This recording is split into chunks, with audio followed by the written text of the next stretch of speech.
Surveys consistently show that a majority of Americans don't use a formal budget to manage their money, not because they're irresponsible, but because most budgeting methods feel like a part-time job. What if there was a system so simple you could set it up in 15 minutes and it would run on autopilot for years? Welcome to Money Grows on Trees, where we break down personal finance into clear, actionable steps. Today, we're looking at the 50-30-20 rule, one of the simplest budgeting frameworks ever created. By the end of this video, you'll know exactly how to split your income, see real numbers for 3 different salary levels, and understand why this rule works better than most complex budget spreadsheets. The 50-30-20 rule was popularized by Senator Elizabeth Warren in her book, All You're Worth. The concept is simple. You divide your after-tax income into 3 buckets. 50% goes to needs: housing, groceries, utilities, insurance, minimum debt payments. These are the things you cannot live without. 30% goes to wants: dining out, entertainment, subscriptions, travel, hobbies. These are the things that make life enjoyable but aren't essential. 20% goes to savings and debt repayment: emergency funds, retirement contributions, investments, and extra payments on credit cards or loans. Let's put real numbers to this. Say your take-home pay, that's after taxes, is $3,000 per month. Under the 50-30-20 rule, needs $1,500. This covers rent, groceries, utilities, and insurance. Wants $900 for dining out, streaming subscriptions, and hobbies. Savings $600, split between emergency fund and retirement. $600 a month into savings is significant. To put that in perspective, if you invested $600 per month in a broad market index fund and earned an average of 7% per year, which is a common long-term historical benchmark, though actual returns vary, that would grow to nearly $500,000 in 25 years. That's the power of consistent savings. Now let's look at a higher income. Say your take-home pay is $5,000 per month. Needs: $2,500.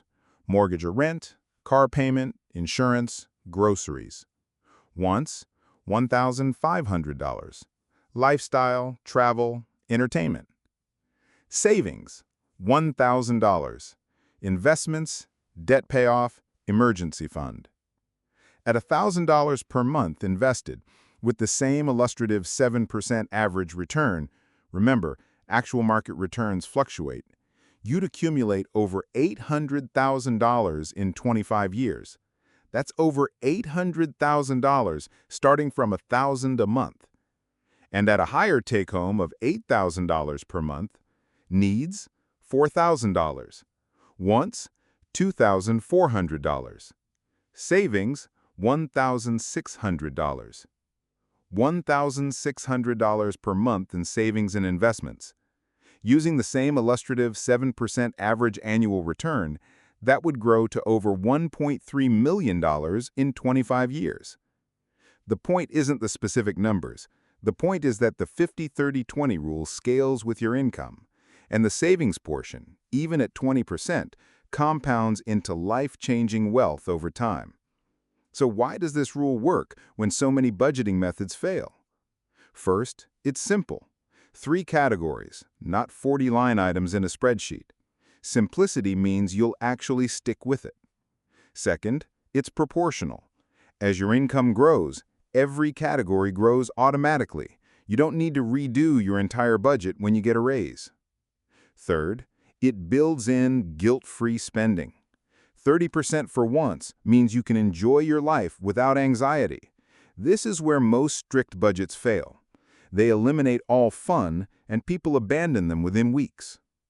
Fourth, 20% savings is meaningful. Many budgeting tips suggest saving whatever's left over. The 50-30-20 rule makes savings a priority, not an afterthought. Now, some things to watch out for. Housing costs. In high cost of living cities, 50% for needs may not cover rent alone. If your rent or mortgage eats up 35 or 40% of your income, you'll need to reduce wants, not savings. Protect that 20%. Debt.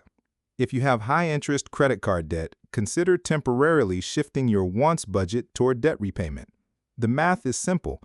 Paying off a credit card at 22% interest is equivalent to a guaranteed 22% return on investment. You won't find that anywhere else. Irregular income. If you're self-employed or have variable income, calculate based on your average monthly income over the past 6 months and build a buffer in your savings category for leaner months. Here's how to start today. Step 1. Calculate your monthly take-home pay. That's your income after taxes and deductions. Step 2. Multiply by 0.5, 0.3, and 0.2 to get your 3 budget numbers. Step 3. List your current monthly expenses and sort them into needs versus wants. Step 4. Open a separate savings account if you don't have one, ideally a high-yield savings account, and set up automatic transfers for your 20% savings portion. Step 5. Review after 1 month. Adjust. The rule is a starting point, not a prison. The 50-30-20 rule isn't perfect, but it's the best simple framework for taking control of your money without overcomplicating your life. Start with the numbers, automate the savings, and let compounding do the heavy lifting. If this was helpful, subscribe to Money Grows on Trees for a new personal finance breakdown every week. In the next video, we're explaining ETFs, what they are, how they work, and why many beginners start with them. Remember, this channel is for educational purposes only and is not financial advice. Always do your own research and consider consulting a licensed financial advisor for your specific situation.